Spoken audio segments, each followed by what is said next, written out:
It's just weird. Um, well, how you doing? I'm doing pretty good. Monday, start of the week. Um, I don't know if that's when this will go live, but I know it's a Monday for us. Yeah. We're a little behind on this one because for those of you that don't know, we live in Florida and we had a nice little hurricane come through. And although not much happened to us up here, I unfortunately lost power for 3 days, which kind of messed up our schedule. So I was not able to uh, attend the recording of a podcast. And being that I have all the equipment at my house, that made it pretty hard to do. So, anyway, obviously today we would have usually posted one today, but we didn't get a chance to do that. So now we're doing one tonight, and we will post it Well, next week. it'll be nice now because I mean, once we catch up in sense, we'll always be what 1 week ahead on a At the Monday least, yeah, because it seems like we Monday seems to be the day now that is aligning yep, with what we're doing. And ironically enough, I finally got you in the evenings. yep, yeah. I don't. Since this kid's been keeping me up at night, I have not been waking up at 3 a.m. like I used to. So, because chances are I am just going to sleep. So, Well, I mean, even with even with the 11, it's over 13 months. It's yeah, one yeah, past, not one below. 13-month old. It's still, yeah, there may be, 20 solid nights, but there's still 10 that, she may cry. You got to go put a binky in. You got to go pat a butt. She's coming yep, into bed with you one or two of those nights. It, it honestly, it does make it tough to work out on the schedule we had. yeah, Um, but in all honesty, I know at the beginning of the year, it was a very solid ritual mm-hmm, that in sense I know I don't wake up at that time frame anymore because I believe I was waking up at 3 and then hitting the gym by 3:30 mm-hmm, over there yep, with you, and you were obviously waking up a little bit earlier than that. I tending to wake up around 4:30 right now, and I mean I'm not doing much but body weight stuff. yeah. Just the last few days, I'm not gonna try to jinx myself here. I got back into weight, so I'm getting there. Mm, nice. Yeah, no, yeah, it's a little tough right now. So I'm kind of taking I am doing, my workouts and stuff that I've been doing for the last couple, I guess, months. I'm just not pushing myself like I should. So I actually had one of my employees today tell me, I said, he weighs less than me, but he's taller than me. And I was like, man, damn, I would have thought you weighed more than I did. I was like, yeah, I weigh 200 pounds right now. And he goes, I know, I can see it in your midsection. I went, oh, Oh, that's over. Won't let that oh, happen you gotta again. go join that gym. I'm slipping. Yeah, I'm gonna have to start freaking. I'll start running laps, fasting. Uh, that won't be another thing that my employee's allowed to say to me, or is able to say to me. They're allowed to say it. I welcome it because it motivates me to not be lazy. You know what I mean? So You're gonna go do a Navy SEAL training just to reveal a 15-pound weight loss. yeah, yeah, exactly. Like you're not wrong. But anyway, um, so last week, when we were wrapping up, we said that this week we wanted to talk a little bit about CRMs, like customer retention and acquisition, and then data and metrics to track and things like that. Uh, because while I was at the home show, I had a bunch of ideas about things that I could have used. And one of the last quotes, or not quotes, but one of the last things that you said when we were leaving was that if you're in business, it's got to be strictly, about profits. That's the only reason anybody starts a business. As soon as you get emotional, you might as well get out, right? And one of the ways that you figure out, what your profits are, is by tracking as many things as you possibly can, right? Hmm. Um, so let's start with customer retention and acquisition. So um, it's something. that I think a lot of people overlook, right?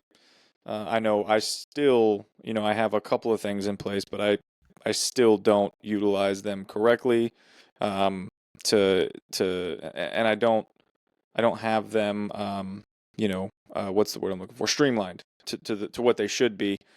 Uh, because it just hasn't been important to me yet because when I get word of mouth clients, you know what I mean? I'm on a project for 9 months. So it's not like I'm turning over, 13 a day. You know what I mean? I'm not, Yeah, yeah. so it hasn't been something that's been super important to me, but I see the holes in my systems and I see where things could be a lot better, and a lot of missed opportunities, I guess.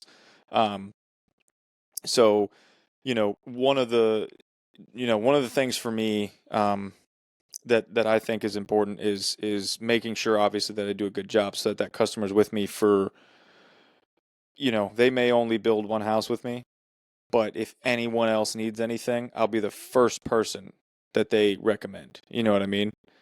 Yeah, yeah, yeah. So, Um, yeah.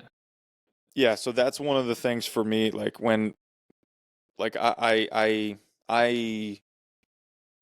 looking for customers to be long term in a different way than someone like you would be, right? My long term customers are, potentially there are some customers that have used me multiple times for multiple projects, and then there's some customers that, will refer me to multiple projects. I'll do one for them, but then like for instance, 6 years later, I've been down here for 6 years, almost seven now, and one of my first clients still recommends me to people. I'll get a call and say, "Hey, this so and so told me to give you a call, that you were the right person to call." So, but for you, lifetime customers or whatever is tracked a little differently, and something that you look at differently than I would, right? Yes, yes, but what I always like to ask business owners is you've got individuals that hit you up after 6 years in that instance, which is amazing. And it's not like you have 1,000 different customers and you're usually with these individuals for, a few months during the project so they get to know you. Mm-hmm. Um, the whole being with the individual for a few months and you being in and out of the project and being really, really hands on, that's the only thing, honestly, I see different between our industries. Mm-hmm. The reason why I say that is because without some type of client retention system in place in the beginning, it's not that you can't get future business. It's that you're not thinking about scaling and you're thinking very small minded from the get go, which is great if you're in it just to make money for you. But the moment you don't want to work in your business and you try to scale your business and you don't have that data from the beginning, now who's looking at themselves like they're a fool because they've been in business for 7 years and they Mm-hmm. could have had 7 years worth of data, which would have streamlined their business and got them out of the field even quicker Yep. because they had more clients they could squeeze the juice out of because everything was inside of the CRM. They're getting holiday text messages, they're getting referral asks multiple times a Yeah, you're in year. their face more often. So that individual that where you got one person over the 6 years, maybe that could have been 4 or 5 because one or two clients may have not forgotten about you because they know you did work, but you weren't at the top of their mind at that second because you weren't in their face every quarter or Exactly. every month, depending on what type of business you have. So there's just a lot of lost potential when honestly you don't know what you don't know until you know it. And honestly, I've been going over that with a lot of my leaders inside of my organization is I can only you can't be expected to know what you don't know, but it's still going to harm you if you don't know it. Yeah. It's crazy. No, So absolutely. it's why do you think as a professional, as a business owner, and as a professional athlete in this example, they're always training. They don't stop. So always professionally getting better, developing, learning in, more and more. But Yeah, no, it's one of those things to where prepping for client retention inside of your client acquisition is honestly the best defense on the offense, if that makes sense. Mm-hmm. Yep. Yeah, and that's again something that I have been lacking in, for the entire time, and still am. I've just got my focuses elsewhere. Someday I'll get it on it. You know what I mean? But you're absolutely right. I probably have missed out on millions of dollars in remodels and new construction because I'm not constantly, in front of these people that I know would recommend me. They just, they forget about me. You know what I Mhm. mean? Which is, easy to do for any industry.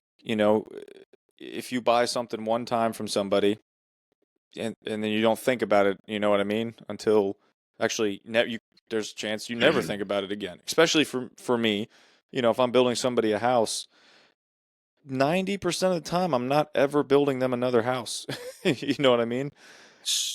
So it's I was just thinking this, and I just want to throw this out there. And you're right. You're probably not going to be building them another house, but they may Yep. know someone who then know, or hey, I have my son wanted to build a home. I Yep. want Yep. him to go with you. It's already there, so it can trickle down. You know what I mean? Nope. So Absolutely. that's the whole sense of um, one of the things I recently done, and I'm so glad I thought about this so much in the past prior setting it up when I went through thousands of leads myself last year when I was selling. I made a bucket of people I could not help, but I didn't leave on bad terms. Mm-hmm. Meaning I educated them, said, "Hey, you don't have the money now. You want to move forward." Those whole individuals, I call my one to minis. I literally have a folder called one to mini. And with that folder, that's who, when I need a sale and I just need something to come in, I need to get that the pipeline flowing. I literally go to my one to many market, which has thousands of individuals, and I blast off a text of going, whoever can send me a referral, whoever can help me out. If you know of someone, send them to me. You can get a $25, $50 referral fee. Mm-hmm. And I can still use my markets. Right. Right. And those are leads that are not even like I just left off of good terms, so they decided to, yeah, no, you can text me on your list. Okay, perfect. And it's Yeah. just a different way to be able to regenerate leads that are not dead, but people would look at that as a dead lead because oh, they didn't buy from me. Right. And that's good because that's a very true thing for me too, where there's many people that I help, and I'll forget about them instead of storing their information and storing their, you know what I mean, so that I can stay in front of them. I forget about them, and occasionally, a year or two later, I'll get a call from somebody that says, "Hey, yeah, I know blah blah blah. You helped them with this and that, and they told me you were the guy to call to build a house." I go, "Oh my gosh, yeah, I forgot about him completely." You know what I mean? Because I haven't tracked any of that, and I don't have all of the data, that I should. And I absolutely, I 100% agree that I have probably lost out on millions of dollars for that reason alone. You know what I mean? Um, Well, and it's but not just you; it's so many people. And to be honest, it's ironic because the people that I like when I sit down with my agents and I set up these systems for them, right? And I go, hey, this is what we're going to be doing. They go, I don't understand how you lose clients. I go, because everyone else isn't doing the simple things that can be set up in, a few hours. yeah, yep, Now, the difference between knowing what to set up, how to set up, that just is who you go to. But literally, it shocks me that um in industries where you can literally make millions of dollars, you're in transaction. If you're in a high transaction thing and you're doing hundreds of transactions a month, man, yeah, yep, it hurts me to think of the millions of dollars. yeah, yeah. And I mean that's a good transition to the next thing that you wanted to talk about, which was like using those as well as existing clients, right? Using those that aren't that didn't buy whatever product, um, and then those that did buy and cross-selling different Yes. opportunities within your company, which is something again that I probably could set up for the stuff that I offer, but I haven't. But you have, and you do it all the time. There, Yeah. cross-selling and then upselling too, because there's some of that too, where you have some line of products that are this much, but if you package them together, you know what I mean, and you get them for this price and blah blah Hmm. blah. That's stuff that you work on that I don't. So I would love to hear a little bit about that. Yeah. So, I'm going to use realistic examples. I'm not going to say the product names or anything. I'm just going to use Yeah, prices to kind of show people how I stack.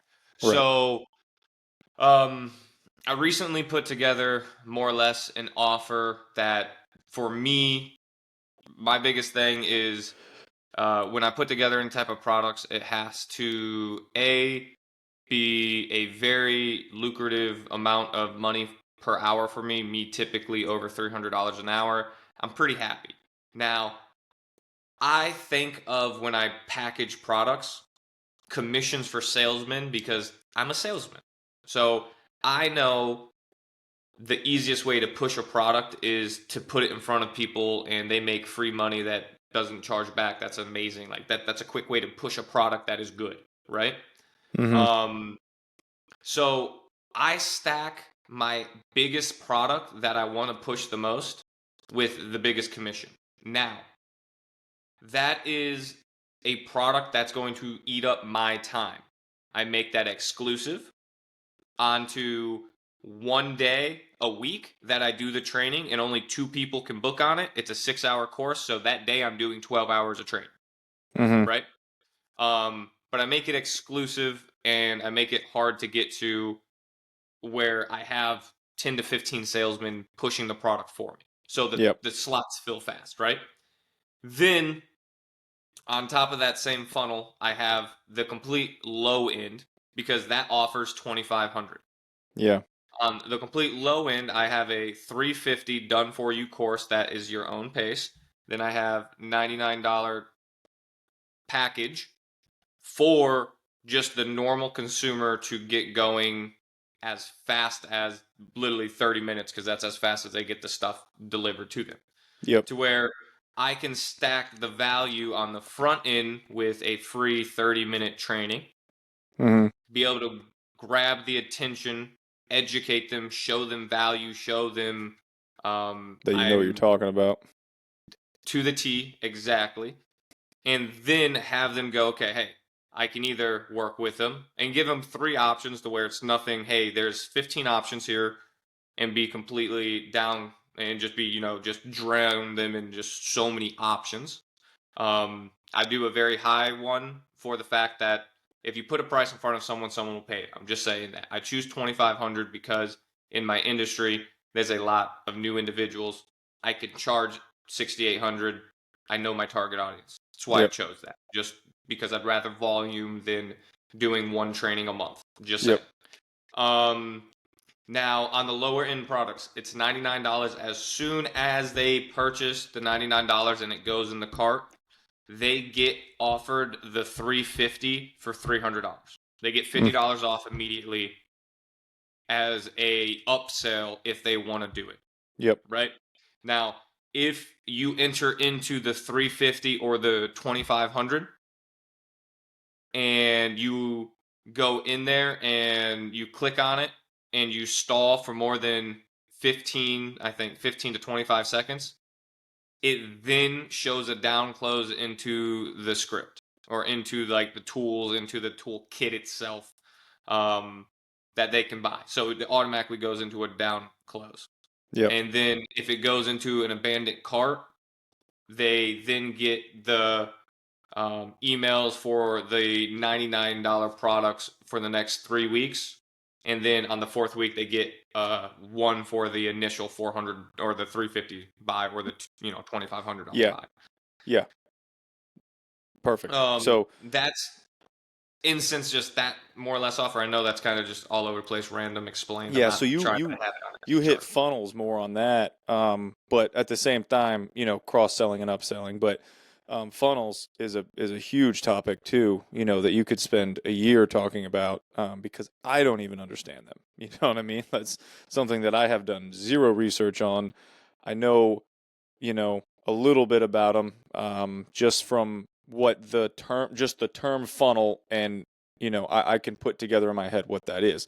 But Hmm. essentially, that's what you were just discussing was the funnel that you have set up to upsell, and then so cross selling. I mean, similar. It's almost the same thing. It's just Well, so in that bucket, I don't really cross sell. I can, right.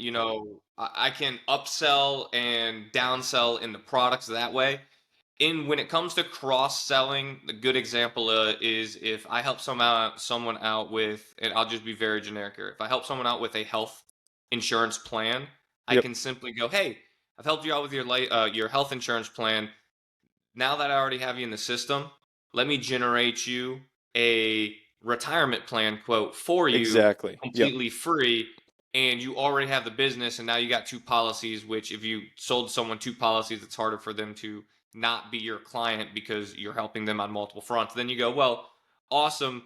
I know with that health is just generic. I didn't do dental, vision, or hearing. Let me sell you one of those policies. Awesome. Hey, you don't have a disability. Hey, you have homeowners, uh, renters, car insurance. I can cross sell into all of those. Yep. I can really get into a lot of different products That's perfect. to help someone out. Definitely in the insurance realm. I know that hits on cross selling. Yeah, no, and that's exactly, that's exactly what I wanted to, to talk about because there's opportunities for me. They're just not as easily explained and not as readily available. You know what I Hmm. mean? Insurance is a perfect one because legitimately you can, I mean, there's just so many facets that you can get into. Um, Hmm. And all of once you that, get in the door and you're the professional, yeah, you're then you their have professional. what we just discussed before, which was a lifetime customer, right? Somebody who's continuously coming back to you and you're staying in front of them with your marketing campaigns, uh, which in turn generates more business, but also reminds them, oh, hey, I need to renew this. Oh, I need to change, the deductibles on, I need more coverage. I need to update the policy, all that stuff, because you're staying in front of them. If you're not staying in front of them, they're going to purchase one time, like me, and forget. Like I tell you right now, I have no idea what my auto insurance coverage is because I needed it when I purchased the vehicle. Haven't looked at it since.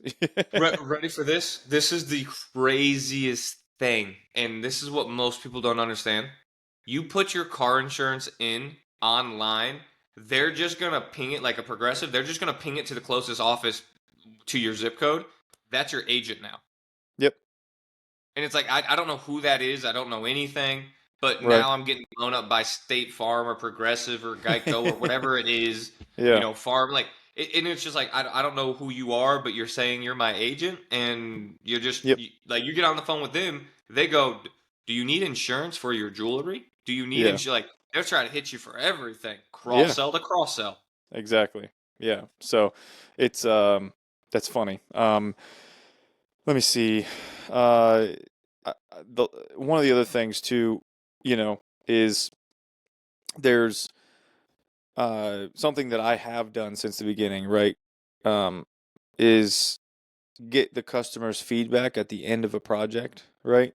I Hmm. try to talk to all of them, and see, how how can I be better? You know what I mean? There's got to be something that I can improve upon, um, which is a very hard thing to do to ask your client, hey, where did I screw up? And tell me what I need to fix, so that I can better help the next person. You know what I mean? That's something that I started No, back. no, no. You literally. I love that you say this because that's the best question to ask. And then when they answer, go, I absolutely will love to work on that. Do you know of anyone else I can assist to really hone in and Yeah. be able to develop that skill set with them? Yep. And not only You that, just built a referral for yourself. another thing that I do is, when I ask them, hey, what are the couple things that I can work on, and or they give me some, maybe if your software, implemented this, so that we could see. who's out there working and what was accomplished each day and blah blah blah, right? Like right now, for example, I do weekly updates on all my projects. Every client gets a weekly update. This is what was accomplished this week. This is what's coming up next week. This is some potential roadblocks, blah, blah, blah, right? Like every client gets that for their project. Um, Somebody asked about daily updates. So now I have that option, right? Where a client, if you want daily updates, we'll put daily updates. And for some of the project, that might mean that you get the same update for a couple of days while nothing's happening, but you get a daily Hmm. update. Most people don't care about that, but some people want to see a picture every day and know that something happened at their project. You know what I mean? So, for instance, what I was going to say was, in the past, what I've done is I say, hey, what can I do better? And they say this, this, and this, or whatever it is, right? So then I'll spend a couple of months fixing, tweaking, and then I'll say, hey, I just wanted to show you, let me know what you think about this. This is how I'm doing it now. I made these changes. What do you think? And I send it to them. And I've done that a couple of times when I think it's something really big or something really great, that I think is going to be a game changer for me. Um, like a big one is well, the software was a big one. You know what I mean? When before the software, when I was just trying to manage it without having everything in one spot that the client could look at, that I could look at, that the subcontractors could look at. You know what I mean? I Hmm. have a paper folder and 78 emails, 4,000 text messages. You know what I Hoping mean? and praying that you, you Yeah, you got all the communications perfect and Jose showed up on time. exactly. And so once I get the software, you know what I mean? I get it all tweaked out and I say, oh, you know what? So I sent that over to one of my previous clients. I said, hey, just so you know, this is how I'm operating now, um, based off of your recommendation. You know what I mean? This, I think, streamlines and hits all the points that you were, had questions about. Um, so just so if you're looking to recommend me or if anybody's asking, this is how I operate now and blah, blah, blah. And almost every time that I've done that, it's been like 4 or 5 times, specific ones that I can think about. I immediately get a job from that. You know So what I mean? and I don't know why I've never thought of this. I know it's not something, and I don't know why people think it's, when I say a newsletter, people think, oh, that's like a weekly thing, a monthly thing. It can literally be a semi-annual, a Yep. quarterly update. Yeah. But if you send out a email blast to your entire database, clients, Yep. not clients, hey, we just updated this. This is our new feature. Sh- uh, you know, Share the word. We're helping out everyone now, and it's a more interactive process for them, start to finish. You're building a database for you to retarget and your own leads out of Yeah. by doing that And type of content. yeah, and again, you hit all those other things that we talked about when you do stuff like that. Um, which I love. I had the idea for a newsletter a while ago, right? But I didn't know what to do in the newsletter. All that I could think of was it's got to be, I got to tell them, what construction's costing in Marion County right now. I got to talk about, the cost of lumber. That's No, all no, I no, could no, think no. about. See, the ironic But thing I'm is glad that you brought that up because that just, gave me a great idea. because that's also when you highlight, like, hey, this quarter, CBI, whatever, hey, we went out and did a charity event. Here's a picture of the team. Yeah, yeah, That's when you show connection to the community and you start to build that around your actual um your business, and that actually starts to flourish. It it's one of those things that it gets overlooked because it's not something that you do once and it's there. But if you start to do it multiple times over and over, and your list starts to get over time 20, 30, 40, 50, 60, 70 times bigger, yeah. you're going to start to be able to pull a lot more people in.